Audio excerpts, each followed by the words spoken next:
آج مسلم امہ جن حالات سے دوچار ہے آپ بھی جانتے ہیں، ہمارے سامنے ہے کہ مسلمانوں کے لیے یہ زمین تنگ کر دی گئی ہے،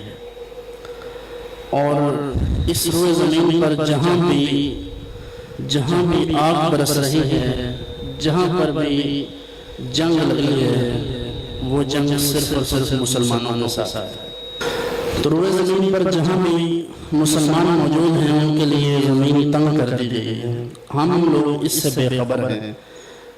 کل کا وہ شام اور وہ یمن جس کے بارے میں صحیح بخاری شریف میں بھی ہے، رسول اللہ صلی اللہ علیہ وآلہ وسلم دعا فرما رہے تھے، اللہم بارک لنا فی شامنا، اللہم بارک لنا فی یمننا، اے اللہ ہمارے ملک شام میں برکت نازل فرما۔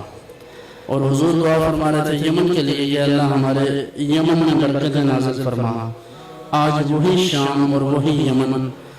آگ میں گرا ہوا ہے۔ وہاں کبھی دیکھیں کہ وہ عورتیں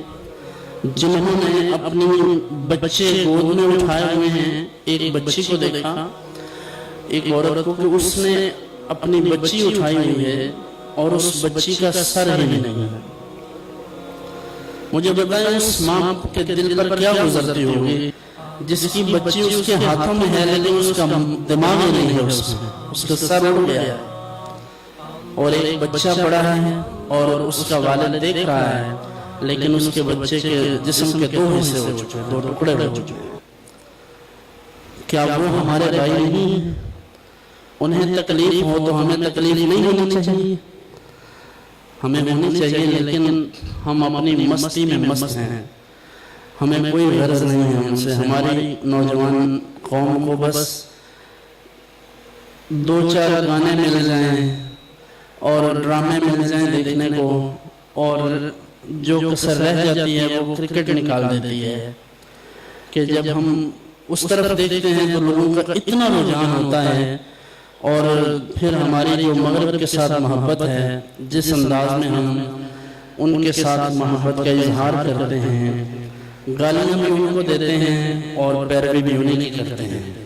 ہمیں یہ دعا کرنی چاہیے، یہ عرض کرنی چاہیے کہ اے اللہ ہم یہ جانتے ہیں کہ ہم اس لائق نہیں ہیں کہ ایک سانس بھی اس زمین پر رہیں، لیکن ہم تیرے فضل کے متلاشی ہیں، تیری رحمتوں کے طلبگار ہیں، اور تیرے حبیب کریم علیہ السلام کا واسطہ دے کر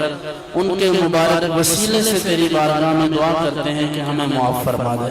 مسلم امہ کو معاف فرما دے۔ اے اللہ مسلم امہ کو وہ عزت عطا فرما دے جو حضرت عمر فاروق کے دور میں تھی، جو حضرت ابوبکر صدیق کے دور میں عزت تھی، جو حضرت عثمان غنی اور حضرت مولا کائنات علی مرتضیٰ شیر خدا کرم اللہ وجہہ الکریم کے دور میں جو عزت تھی، جو عزت امام علی مقام نے مسلمانوں کو عطا فرمائی، اے اللہ پھر وہ عزت مسلمانوں کو عطا فرما، پھر غلبہ عطا فرما، پھر محمد بن قاسم جیسے رہنما عطا فرما، اور سلطان صلاح الدین ایوبی جیسے لیڈر عطا فرما۔ تو بس یہ دعا کر سکتے ہیں اور اللہ کا حضور رو کر التجا کر سکتے ہیں کہ وہ ہمیں معاف فرمائے اور ہم پر وہ آزمائش نہ ڈالے جو ہم نہیں اٹھا سکتے۔ ربنا لا تؤاخذنا ان نسینا او اخطأنا، ربنا ولا تحمل علينا اصرا